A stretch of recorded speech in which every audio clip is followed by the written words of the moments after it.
It began with a call that froze my blood. "Mom, there's a man pointing a gun at me." That was my daughter, Jessica, calm but serious. We just moved into Oakwood Estates 2 weeks prior, hoping for peace. Instead, our HOA welcomed us with threats. What they didn't know? Jessica isn't just my daughter. She's a tactical commander for the FBI. I'm Sarah Mitchell, a 45-year-old consumer rights attorney. After a peaceful divorce, I bought my dream home in Oakwood. But this wasn't the safe community I'd hoped for. It was a kingdom ruled by Richard Connors, a disgraced ex-cop turned HOA president. And Doug, his wannabe enforcer. On day one, I received a thick rulebook from Karen, the HOA secretary. The rules were insane.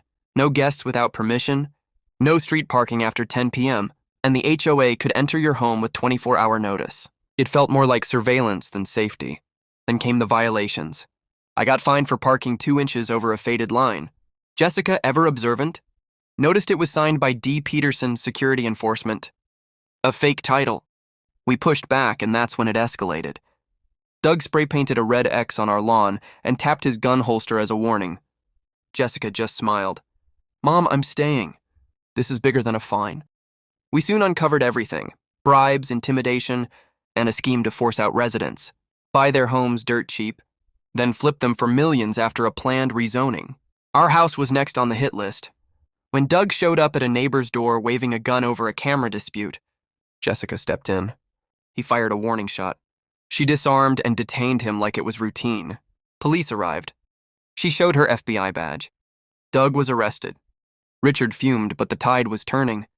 Later that week, Richard broke into our home with a gun, offering a bribe to stay quiet. Jessica kept him talking, capturing a full confession on hidden cameras. When FBI agents stormed in, he was arrested, charged with extortion, fraud, and conspiracy. 3 months later, Richard was sentenced to 15 years in federal prison. Our community now thrives under new, transparent leadership. Jessica transferred to the Chicago office to stay nearby. That red X on our lawn? It's gone, replaced with a sign, "Protected by FBI. Think twice." Because when you threaten the wrong woman's daughter, you don't just start a fight, you end your reign.